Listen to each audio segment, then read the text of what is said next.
Kita berdoa. Kasih karunia dan damai sejahtera dari Allah Bapa dan dari anaknya Yesus Kristus menyertai kamu. Amin.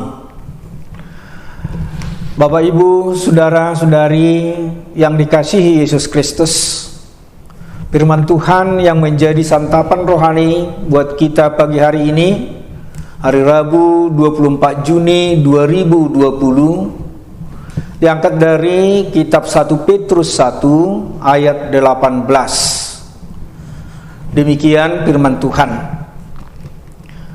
Sebab kamu tahu bahwa kamu telah ditebus dari cara hidupmu yang sia-sia, yang kamu warisi dari nenek moyangmu itu, bukan dengan barang yang fana, bukan pula dengan perak atau emas. Demikian firman Tuhan. Kita sangat berharga di mata Tuhan. Ini yang menjadi tema bagi kita di pagi hari ini, dari firman Tuhan yang menyapa kita pagi hari ini, supaya kita menyadari bahwa kita sangat berharga di mata Tuhan. Bapak, Ibu, saudara-saudari yang dikasihi Yesus Kristus, perdagangan manusia merupakan masalah global yang masih cukup sulit untuk diatasi sampai saat ini.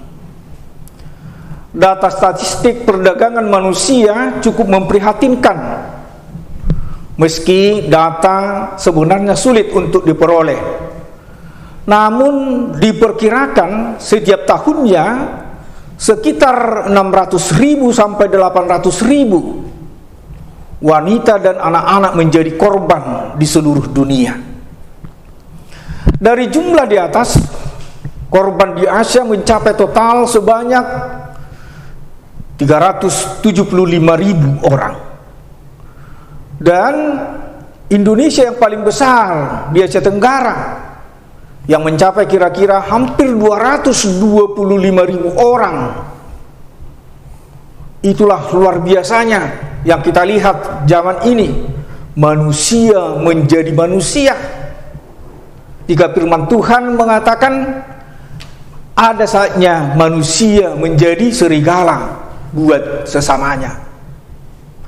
Bapak, Ibu, saudara-saudari yang dikasihi Yesus Kristus, semuanya itu bisa terjadi karena tekanan ekonomi yang berkepanjangan, kesulitan hidup yang membuat banyak keluarga berantakan, rendahnya tingkat pendidikan, sehingga mudah terbuai bujuk rayu dan tertipu. Dan itu menjadi alasan utama mengapa kasus perdagangan manusia banyak terjadi di Indonesia. Jemaat yang sungguh dikasihi Yesus Kristus, rasanya keterlaluan ketika orang merasa berhak untuk memperdagangkan manusia. Karena manusia bukan diciptakan oleh manusia, tetapi oleh Tuhan, di mana Tuhan punya nilai sangat tinggi di dalam kehidupan manusia.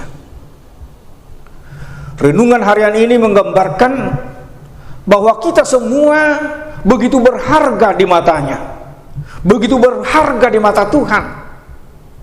Kita bukan ditebus dengan barang yang fana, harta kekayaan, atau benda-benda yang sifatnya sementara, tetapi darah Kristus yang tidak bernoda dan bercacat. Itulah yang menebus kita. Dan inilah bukti nyata bahwa kita sangat berharga di mata Tuhan. Kita semua dilukis pada telapak tangannya dan tetap ada dalam ruang matanya. Jika kita angkat, kita baca nanti Yesaya 49 ayat 16, di sana dikatakan bahwa Tuhan menggambarkan kita di telapak tangannya.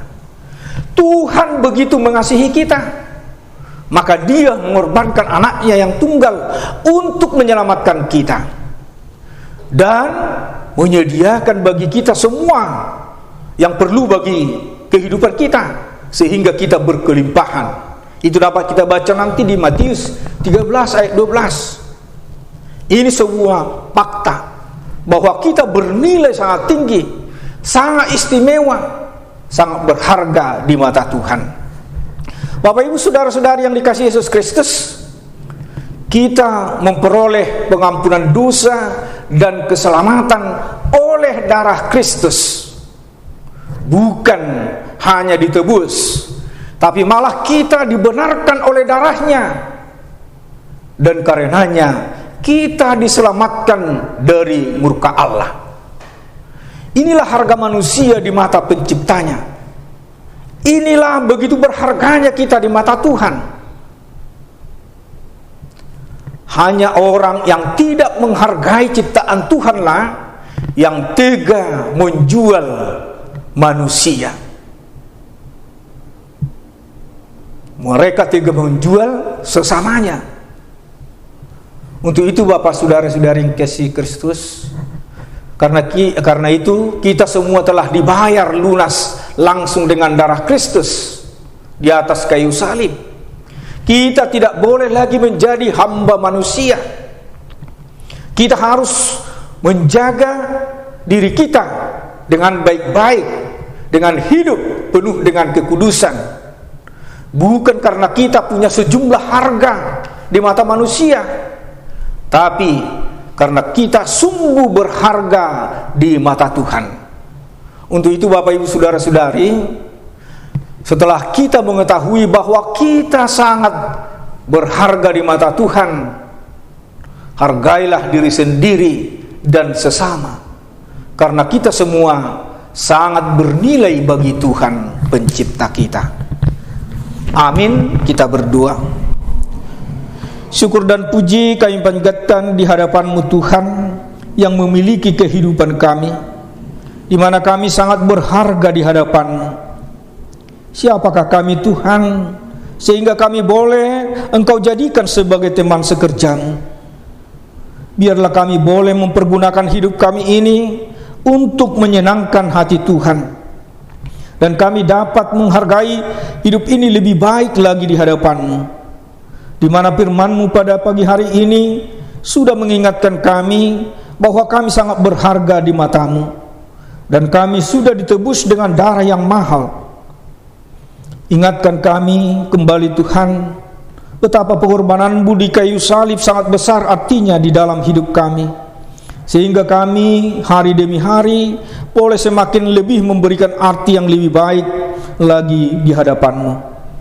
Bimbing kami Tuhan untuk seturut dengan kehendak-Mu. Kami berdoa untuk jemaat-Mu yang sakit pada hari ini. Mari Tuhan jamah mereka sehingga mereka beroleh kesembuhan. Buat jemaat kami yang sedang mengalami pergumulan hidup, Tuhan kiranya menguatkan iman mereka dan memberikan kesabaran, sertai dan berikan kesehatan kepada kami sepanjang hari ini. Di dalam nama anak-Mu Tuhan Yesus Kristus, Juru Selamat kami yang hidup, kami telah berdoa dan mengucap syukur. Amin. Anugerah Tuhan kita Yesus Kristus dan kasih setia Allah Bapa serta persekutuan Rohul Kudus kiranya menyertai kamu sekalian. Amin.